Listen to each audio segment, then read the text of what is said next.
Bismillahir Rahmanir Rahim. Assalamu alaikum wa rahmatullahi wa barakatuh. Brothers, how do you choose the right spouse in Islam? How do you find the perfect wife? What is it that you really look for when you choose someone? The Prophet sallallahu alaihi wasallam gave us the four main guidelines or the four main criterias that you should look for. However, the important thing is to realize is that it's very easy for a lot of people to quote these four guidelines, but it's very difficult for them to understand how do you implement them. And so inshallah, let's go through them really quickly and I will tell you exactly how to implement all four of these guidelines, inshallah. Number one, the Prophet sallallahu alaihi wasallam said to look for beauty in a woman.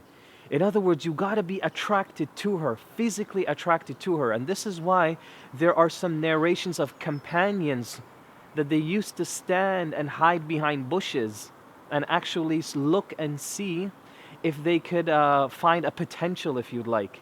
And once they looked enough that they were content, and of course, believe it or not, the companions, they were very subtle. They had the greatest etiquettes when they did this. They wouldn't sit there and stare for hours, but they would just see what it is that would be enough for them. They would be contented, and they went straight to the Prophet sallallahu alaihi wasallam and they said to him that I am interested in so and so. Can I marry this person? And then Prophet sallallahu alaihi wasallam would connect the dots. So brothers and sisters, realize, especially our brothers, you need to be attracted to that person. You need to have a physical attraction and you need to love that beauty about that future wife, insha'Allah ta'ala. Imam Ahmad rahimahullah once said that if you are physically attracted and you are content with the beauty of a woman, then realize everything about her, you're also going to be content with that.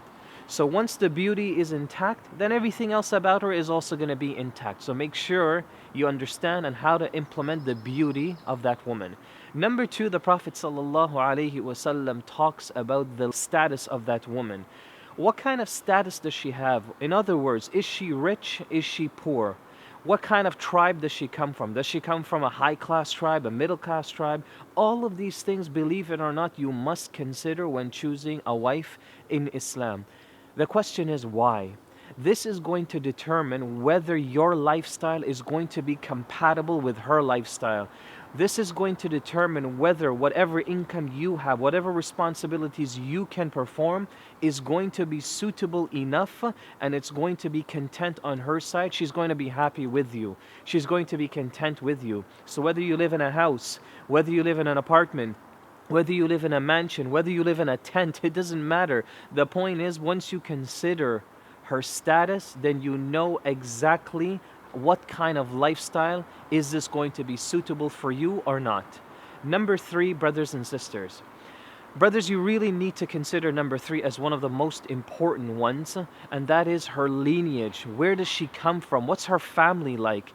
You know, many people, they ask the question, once I get married, I realize that my husband or I realize that my wife is a completely different person from when we were engaged. The reason why this problem happens is that this is the third category. People just don't understand how to implement it. You must know the family of that person and where they come from. Is it a religious family? Is there anybody there who is not praying? Do they go to the masjid? Does the community know them? Are they well known within their society? All of these different things are important when choosing the right wife, or for that matter, when choosing the right spouse.